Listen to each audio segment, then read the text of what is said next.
A very good evening and welcome to all of you. In today's class, I'm going to explain Talent Search Test Paper 28. And you know it well that on every Sunday we conduct an online test on our own app, Apex Institute Chhabra. And the test is fully competitive. It is for those students who are preparing for competitive examinations. I would like to invite all the new students to come to this app and take the test on every Sunday. The test remains opened for 12 hours from 7 a.m. to 7 p.m. So now it is day 28 that I'm going to explain. Question number 1 is the evolutionary history of penguins is well researched and represents a showcase of evolution biography. Evolutionary एक adjective है जो कि evolution से बना है और यहाँ पर नाउन है हिस्ट्री। हिस्ट्री को मॉडिफाई करने का काम एवोल्यूशनरी कर रहा है, हिंदी में इसे विकासवादी कहेंगे। ठीक इसी तरह से आप यहाँ देखें, एवोल्यूशन और बायोग्राफी दिया हुआ है और ग्रामर हमें सिखाता है when two nouns are used together, the first noun must be changed into adjective or it will start working as an adjective itself.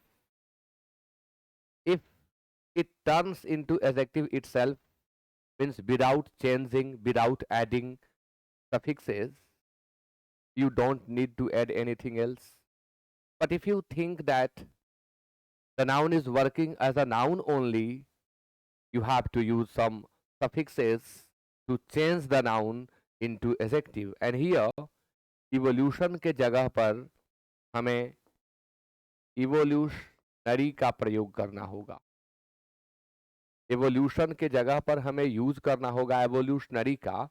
मैं फिर से हिंदी में बोल दूं, जब भी दो नाउन एक साथ दिए गए हों तब पहला नाउन या तो स्वतः एजेक्टिव का काम करने लगता है या पहले नाउन को एजेक्टिव में बदलना पड़ता है। जैसे रूपी नोट, ये दोनों नाउन है लेकिन रूपी ऑटोमेटिकली एजेक्टिव बन जाता है। सिल्वर प्लेट, गोल्ड चेन, ये दोनों नाउन हैं लेकिन ऑटोमेटिक ये एजेक्टिव का काम करने लगते हैं। मैं कहूं पर्सन मैटर नहीं होगा, पर्सन नाउन मैटर नाउन गलत, यहां चेंज करना होगा पर्सनल मैटर। ठीक उसी तरह से एवोल्यूशन और बायोग्राफी है तो एवोल्यूशनरी बायोग्राफी कहना होगा और आंसर होगा C. Number 2, it was by real sorrow that I heard this morning of your great loss. It was by real sorrow. कभी कभी अनकाउंटेबल नाउन को काउंटेबल बना दिया जाता है उसके पहले एजेक्टिव जोड़ करके, कभी कभी, हमेशा नहीं। जैसे it was by real sorrow, sorrow abstract noun है, अनकाउंटेबल नाउन है, बट यहाँ एक काइंड ऑफ सॉरो को व्यक्त कर रहा है, रियल एजेक्टिव आया हुआ है, ये लिखना होगा it was by a real sorrow that I heard this morning of your great loss. Answer A होगा। Question number 3, Angela was dash of that big mansion. Mansion means होता है महल, पैलेस का सिनोनिम होता है मैनसन। फिक्स्ड प्रेपोजिशन पर ध्यान दें, of लगा हुआ है। मॉइस्चराइज्ड, मोइस्ट शब्द रूट वर्ड है, मोइस्ट से मॉइस्चराइज बनता है, मॉइस्चर बनता है। मॉइस्चराइज वर्ब है, यानी नमी लाना, वर्ब 1 का अर्थ लिख रहा हूं। टेरिफाइड, अगर हम इसे एजेक्टिव के रूप में यूज करें तो इसका अर्थ हो जाता है भयभीत, और इसे यदि आप एजेक्टिव के रूप में यूज करेंगे, एजेक्टिव के रूप में, तो इसका अर्थ हो जाएगा गीला, या नमी वाला। एम्बैरेस्ड एडजेक्टिव है घबराया हुआ या शर्मिंदा।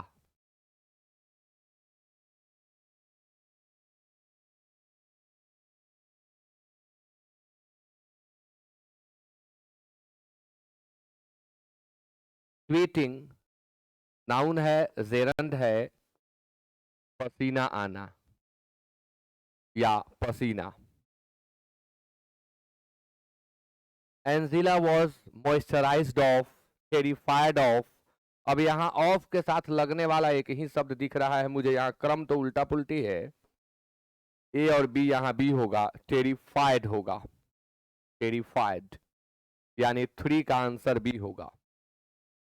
एम्बरास्ड ऑफ दैट बिग मैनसन, घबराई हुई थी, शर्मिंदा थी, कुछ होगा नहीं, टेरिफाइड, डरी हुई थी विशाल मैनसन को देख करके। Number 4, that great was achieved by an individual without enthusiasm and interest. Without enthusiasm and interest, nothing great can be achieved by an individual. This line applies to all the students who are preparing for competitive examinations. If you want to achieve anything great, you will have to work hard. You will have to absorb yourself, devote yourself to that very kind of thing. And then only you can achieve that. So the question is, nothing great was achieved होना चाहिए. Nothing great was achieved by an individual without enthusiasm and interest. For achieving anything, you must have 2 things. One is enthusiasm and the other one is interest. And if you have both these things, you will surely achieve, you will surely get whatever you want to get. So nothing great was achieved होगा. Next, jettison verb है और similar in meaning यानी synonym आपको बताना है. तो jettison means होता है त्याग देना, छोड़ देना. फॉरसेक मीन्स होता है त्याग देना, छोड़ देना. लीव मीन्स होता है त्याग देना, छोड़ देना. रिनाउंस मीन्स होता है छोड़ देना, त्याग देना. क्विट मीन्स होता है छोड़ देना, त्याग देना. सरेंडर मीन्स छोड़ देना, त्याग देना. ले डाउन छोड़ देना, त्याग देना. त्याग देना, छोड़ देना के लिए बहुत सारे वर्ड होते हैं. कीप जारी रखना या रखना. रेलिंक्विश मतलब ही होता है त्याग देना, छोड़ देना. इजेक्ट निकलना, विकास होना. इजेक्ट. इम्ब्रेस गले लगाना. कमेंट करके बताएं इम्ब्रेस का सिनोनिम क्या होगा. इम्ब्रेस का सिनोनिम क्या होगा, सभी विद्यार्थी कमेंट करें. रिटेन धारण करना.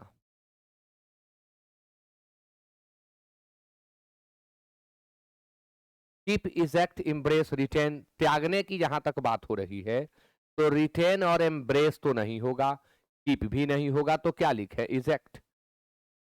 इजेक्ट होना यानी निकलना, त्याग होना. आंसर होगा बी. मैंने पूछा एम्ब्रेस का आप सिनोनिम बताएं. एम्ब्रेस का सिनोनिम कडल होता है, आलिंगन करना. हग होता है, आलिंगन करना, गले लगाना. कडल और हग. Question number 6. शब्द है प्रोलिफिक, अपने आप में एडजेक्टिव है, आपको इसका सिनोनिम बताना है. डेड है, प्रोडक्टिव है, फेमस है और एविडेंस है. प्रोलिफिक एडजेक्टिव है, इसका अर्थ होता है उपजाऊ. प्रोलिफिक मीन्स उपजाऊ, सॉरी, प्रोलिफिक मीन्स उपजाऊ. डेड मृत. डेड का सिनोनिम कमेंट करें आप सभी लोग. प्रोडक्टिव, उपजाऊ. मेरे हिंदी पर भरोसा न करें, बार बार बोलता हूं, देखिए मैंने 2 जगह 2 तरीके से लिख दिया. फेमस प्रसिद्ध. एविडेंस सबूत. फेमस के लिए हम रेनाउंड का यूज करते हैं। फेमस के लिए हम रेनाउंड का यूज करते हैं, नोटेड का यूज करते हैं, फेम्ड का यूज करते हैं। और मैंने कहा कि डेड का सिनोनिम बता दें। डेड मीन्स होता है मृत यानी मरा हुआ, तो इसका सिनोनिम होता है डिकीज्ड और डाइड। डिकीज्ड और डाइड। तो प्रोलिफिक उपजाऊ सिनोनिम बताना है, प्रोडक्टिव होगा। प्रोलिफिक, प्रोडक्टिव, उपजाऊ। इसका एंटोनिम भी पूछता है, तो एंटोनिम हो जाएगा बैरन, इनफर्टाइल, स्टेरिल, स्टेरिल, इनफर्टाइल और बैरन, ये हो जाएंगे antonym. Question number 7, opposite word आपको बताना है, अपोजिट इन मीनिंग। तो आप अपोजिट वर्ड बताएं। शब्द है परलोइन, परलोइन शब्द है। ऑप्शन नंबर ए में स्टील है, बी में फिल्च, सी में लिफ्ट और डी में कॉम्पेंसेट। परलोइन मीन्स होता है चोरी करना, चोरी करना। इसका सिनोनिम होता है स्टील,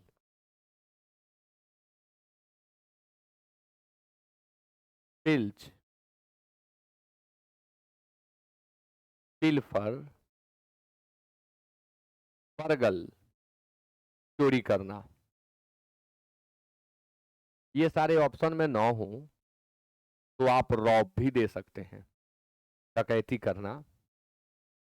स्टील दिया हुआ है चोरी करना, फिल्च दिया हुआ है चोरी करना, लिफ्ट मीन्स उठाना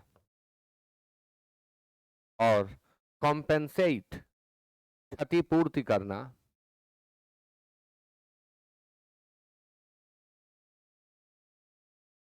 इसके बदले फ्रेज यूज होता है मेकअप फॉर, मेकअप फॉर क्षतिपूर्ति करना। परलोइन चोरी करना, स्टील चोरी करना, फिल्च चोरी करना, लिफ्ट उठाना, तो बचा क्या? कॉम्पेंसेट, क्षतिपूर्ति करना। चोरी करना मतलब खाली करके ले जाना, और कॉम्पेंसेट जो क्षति हुई है उसकी पूर्ति कर देना, टू कवर द लॉस। तो 7 का आंसर डी होगा। क्वेश्चन नंबर 8 आपके सामने, शब्द है फ्लोरिड, एडजेक्टिव है। ऑप्शन नंबर ए में बीजी, बी में प्लेन, सी में फ्लावरी और डी में प्रिटेंसस। आप कमेंट करके बताएं आंसर।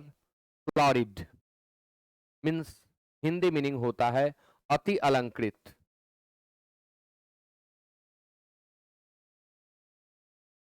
बहुत अधिक अलंकृत, अति अलंकृत, काफी ज्यादा सजाया हुआ।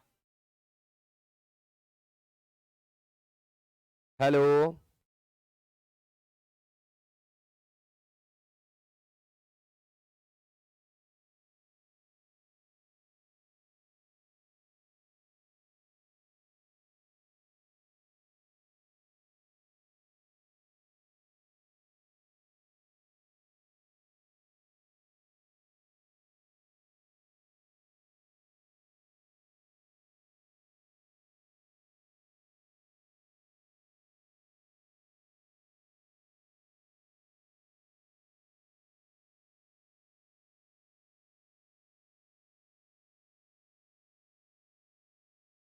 फ्लोरिड अति अलंकृत मतलब बहुत अधिक सजाया हुआ, काफी अलंकारिक भी, जिसमें काफी अलंकार हो,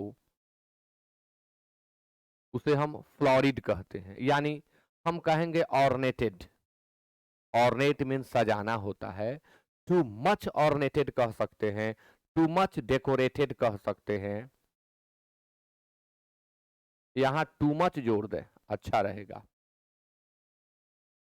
having too much decoration, having too much ornation को हम कहते हैं फ्लोरिड। और हमें बताना है इसका एंटोनिम। बीजी व्यस्त, प्लेन सादा, सिंपल सरल, फ्लावरी फूल का या फूलों वाला, और प्रिटेंसस बहानेबाज, बहाना बनाने वाला, प्रिटेंसस। अति अलंकृत का एंटोनिम क्या होगा? प्लेन होगा, साधारण, सादा, सिंपल। ऑर्डिनरी, बिजी, व्यस्त होता है, इसका सिनोनिम ऑक्युपाइड। और प्री ऑक्युपाइड होता है, व्यस्त, इसका सिनोनिम एंगेज्ड भी होता है। एंगेज्ड मीन्स व्यस्त। 8 का आंसर बी होगा। क्वेश्चन नंबर 9 में अरेंजमेंट है, आप सभी अरेंज करें जल्दी से। क्वेश्चन नंबर 9 में सेंटेंस अरेंजमेंट है।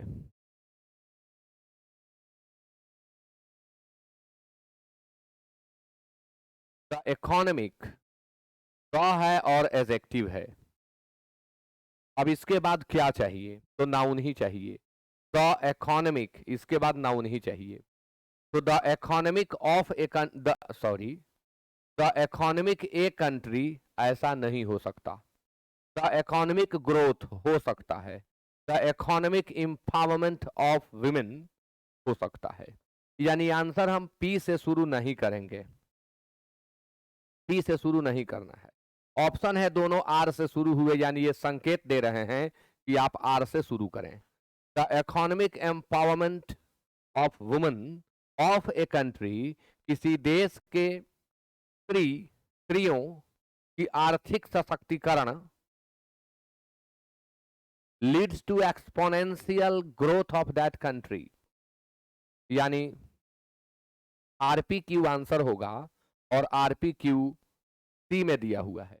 नेक्स्ट क्वेश्चन नंबर 10 आपके सामने, और क्वेश्चन नंबर 10 में है the commotion terrified her. Simple sentence है, सिंपल पास्ट टेंस का यूज हुआ। द कमोशन टेरिफाइड हर, तो she was terrified by the commotion, she was terrified by the commotion. Commotion means होता है हलचल, उपद्रव, टर्मोइल, टर्ब्यूलेंस, बस, ये सभी सिनोनिम हो जाएंगे। नेक्स्ट क्वेश्चन, नरेशन से प्रश्न है यह। आई सेड टू अजय, मैंने अजय से कहा, will you lend me some money, क्या आप मुझे कुछ रुपए देंगे? तो आई टोल्ड अजय टू, जब आप प्रश्न पूछ रहे हैं तो टोल्ड और सेड तो लिख ही नहीं सकते। I asked Ajay if he would lend me some money, C सही है।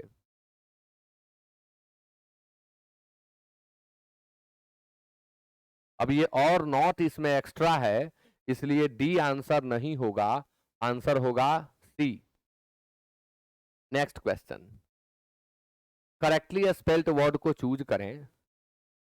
शब्द एक ही है, मेडिवल, और इसे अलग अलग तरीके से लिखा गया है। मेडिवल का आंसर भी होगा, मध्यकालिक होता है या मध्यकालीन होता है। आंसर भी, ये तो याद करने की चीज होती है, आप याद करें। 13 इडियम है आपके सामने, blessing in disguise. Blessing in disguise, वह आशीर्वाद जो अलग भेष में हो, उसे हम ब्लेसिंग इन डिसगाइज कहते हैं। यानी वह जो आपको लगे कि नुकसान पहुंचाने वाला है, बट वह नुकसान पहुंचाने वाली चीज आपके लिए अंततः फायदेमंद साबित हो जाती है, उसे हम कहते हैं ब्लेसिंग इन डिसगाइज। जो प्रथम दृष्टया प्राइमा फेसी आपको लगा कि परनीसस है, हार्मफुल है, डेंजरस है, रिस्की है, और अंततः वह फ्रूटफुल साबित हुआ, आपके लिए बेनिफिशियल हुआ, प्रॉफिटेबल हुआ, यूजफुल हुआ, तो वह कहलाता है ब्लेसिंग इन डिसगाइज। तो आंसर होगा an apparent misfortune that eventually has good results.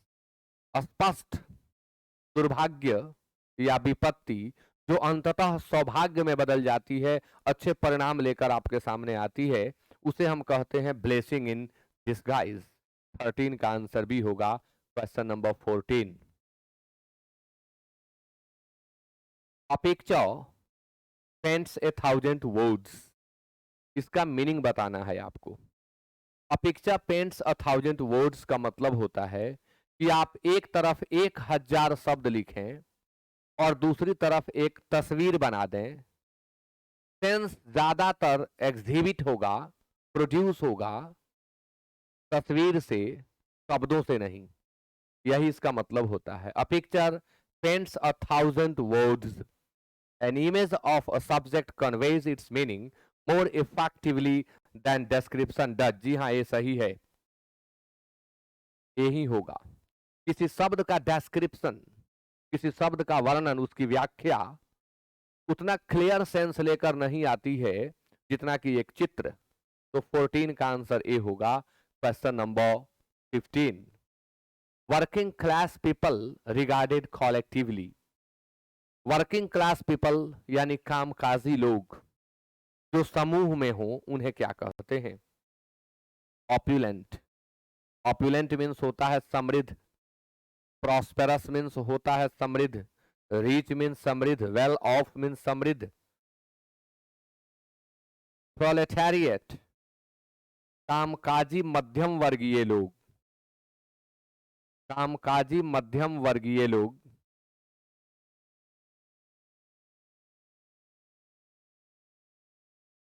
Middle class persons जो वर्क में लगे होते हैं उन्हें हम प्रोलेटारिएट कहते हैं। गिल्डेड मीन्स परत चढ़ा हुआ, परत चढ़ा हुआ गिल्डेड कहलाता है। वो परत केमिकल भी हो सकता है, किसी अदर चीज का भी हो सकता है। फ्लुएंट मीन्स भी होता है समृद्ध, ऑप्युलेंट समृद्ध, जैसा कि मैंने आपको बताया, रिच समृद्ध। तो आंसर होगा proletariat. Question number 16 is a long angry speech of criticism और एक्यूजेशन। एक लंबा भाषण जिसमें आप गुस्सा दिखाते हैं और साथ में किसी के ऊपर या तो आरोप लगाते हैं या आलोचना करते हैं। गुस्से के साथ दिया गया भाषण जिसमें आलोचना और आरोप दोनों हो उसे क्या कहते हैं? ओबेजेंस मीन्स श्रद्धा, श्रद्धा। पैंजेडिक प्रशंसा, स्तुति, जिसमें किसी व्यक्ति, किसी धर्म, किसी जाति, किसी पॉइंट की काफी प्रशंसा की जाती है, वह पैंजेडिक होता है। होमेज मीन्स श्रद्धा। एंड टाइरेड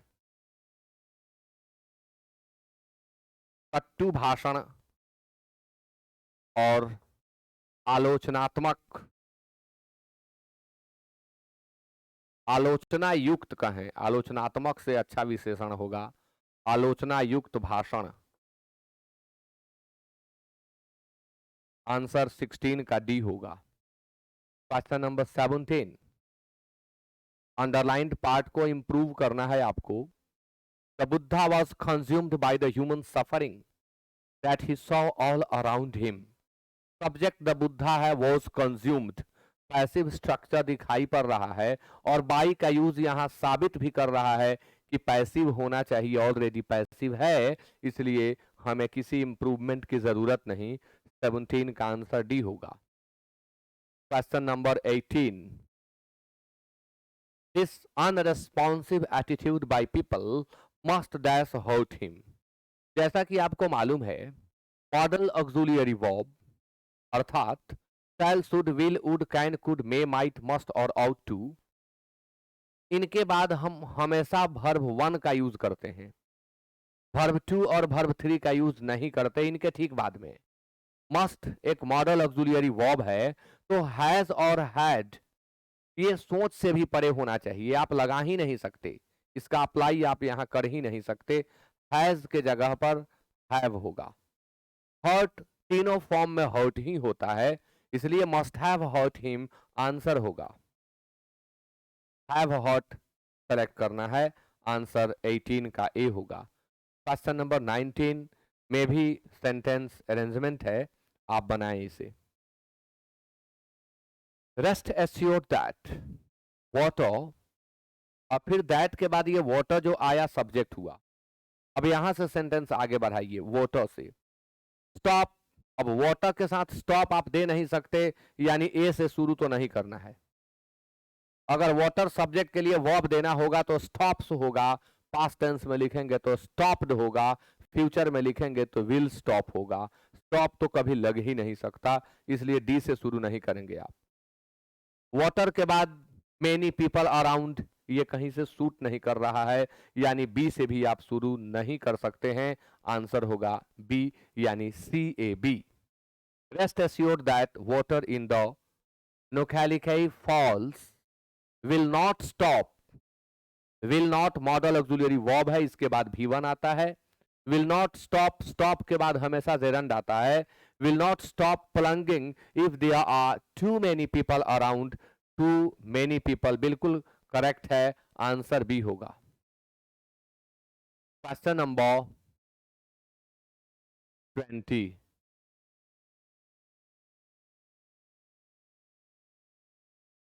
यहां 25 कैसे हो सकता है? करेक्ट वर्ड को चूज करें। शब्द है स्क्रूपुलस। स्क्रूपुलस, आंसर डी होगा। स्क्रूपुलस यानी नैतिक, जिसमें नीति हो, जिसमें इथिक्स हो, वह स्क्रूपुलस होता है। एथिकल। स्क्रूपुलस मीन्स ईमानदार भी होता है, तो ऑनेस्ट होगा इसका सिनोनिम। अब आपके सामने 21 to 25 के लिए क्लोज टेस्ट है। It is basic to a democracy that its citizens remain in harmony as one another. It is basic to a democracy, लोकतंत्र के लिए यह आधार है कि इसके लोग, इसके नागरिक एक दूसरे के साथ हार्मनी में बने रहें। हार्मनी मीन्स होता है सामंजस्य, मेल मिलाप, सौहार्द, इसका हिंदी होता है। हार्मनी किसके साथ? तो एक दूसरे के साथ, यानी हार्मनी विथ। तो आंसर हो जाएगा 21 का D. At the very list they should dash treat each other as enemies। ना के बराबर भी ऐसा न हो कि हम एक दूसरे को अपना शत्रु माने, अपना शत्रु समझें, उसे ट्रीट करें, उसके साथ हम शत्रुवत बिहेव करें। ऐसा तो लिस्ट यानी ना के बराबर भी नहीं होना चाहिए। तो दे शुड डैश ट्रीट, तो दे शुड नॉट नहीं, नेगेटिव के लिए नॉट नो दोनों यूज होता है। यहां क्यों लग रहा है नॉट? कॉमनली आपसे पूछा जाए कि क्या डिफरेंस है नो और नॉट में, एक लाइन में जवाब देने के लिए आप बोलें कि नो एक डिटर्मिनर है, जबकि नॉट एक एडवर्ब है। नो के बाद सीधे हम नाउन का प्रयोग करते हैं, जबकि नॉट के बाद हम वर्ब का यूज भी करते हैं, और नॉट के बाद डिटर्मिनर दे करके हम नाउन का यूज भी करते हैं। तो यहां पर आप वर्ब देख रहे हैं तो नो का यूज ही नहीं होगा, नॉट का यूज होगा। किसी भी सेंटेंस में अगर प्रिंसिपल वर्ब बाद में हो और पहले ब्लैंक में नो नॉट भरना हो, तो आप वहां नो नहीं भर सकते, नॉट ही भरना होगा। Each other, they should not treat each other as enemies. Enmity is spread only by vested interests. निहित स्वार्थ, वेस्टेड इंटरेस्ट्स, निहित स्वार्थ, निहित स्वार्थ के द्वारा शत्रुता फैलती है। That hope to thrive dash polarising citizens. अब होता क्या है? That hope to thrive, thrive means होता है फलना फूलना, सिनोनिम होगा इसका फ्लॉरिश। थ्राइव का सिनोनिम प्रॉस्पर भी होता है, प्रॉस्पर और फ्लॉरिश। मैं लिख देता हूं, आप याद करेंगे।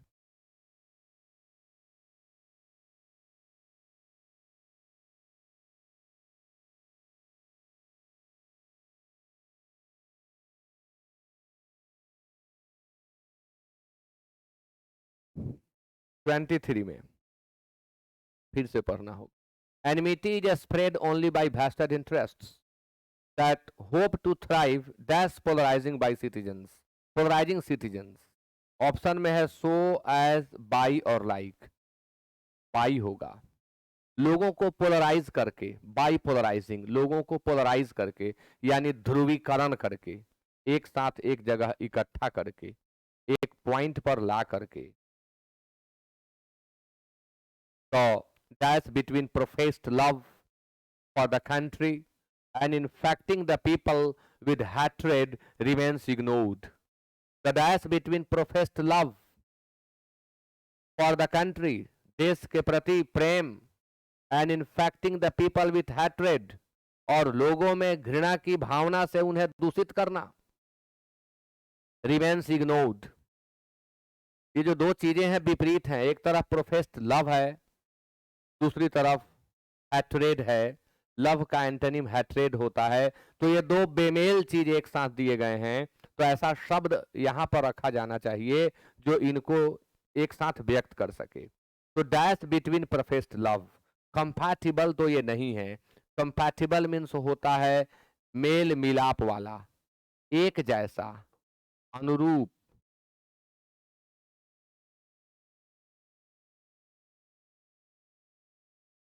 तो लगा है तो नाउन चाहिए। ये कंपैटिबल एडजेक्टिव होता है, इसका एंटोनिम होता है इनकम्पैटिबल, ये भी एडजेक्टिव होता है। तो ना आंसर ए होगा, ना आंसर सी होगा। इनकम्पैटिबिलिटी और कंपैटिबिलिटी अपोजिट बात है, इसलिए कंपैटिबिलिटी नहीं देकर हम देंगे इनकम्पैटिबिलिटी, यानी बेमेल होने की स्थिति, और योग्यता भी कहेंगे। 25 देयर इज नो इंस्टेंस, कोई उदाहरण नहीं है इन हिस्ट्री, इतिहास में, of the policy of divide and rule dash people's welfare, लोगों के कल्याण को डैश करने वाली ऐसी कोई रूल नहीं है। यानी जो वस्तुतः डिवाइड एंड रूल है, लोगों के हित की बात करे, जिसका सिद्धांत, जिसकी थियरी ही है डिवाइड एंड रूल, वह लोगों के कल्याण की बात करे, ऐसा नहीं हो सकता। तो क्या करें? पीपुल्स वेलफेयर, लोगों का कल्याण। प्रोमोट, अब प्रोमोट तो यहां सूट नहीं करेगा, ग्रामेटिकली गलत होगा। प्रोमोशन भी गलत होगा, क्योंकि रूल नाउन है, प्रोमोशन नाउन है, एक साथ नहीं दे सकते। प्रोमोटेड भी नहीं दे सकते, हम देंगे प्रोमोटिंग। और फिर यहां यह पार्टिसिपल कनेक्ट करने के रूप में यूज हुआ है। Divide and rule promoting people's welfare, यानी ऐसा नहीं है कि डिवाइड एंड रूल हो और वह लोगों के कल्याण को प्रोमोट करे, उन्हें एनकरेज करे, ऐसा नहीं हो सकता। आंसर डी होगा। और इसी के साथ टैलेंट सर्च टेस्ट 28 का एक्सप्लेनेशन कंप्लीट हुआ। Thank you so much for being with me till the end of the class. Good night.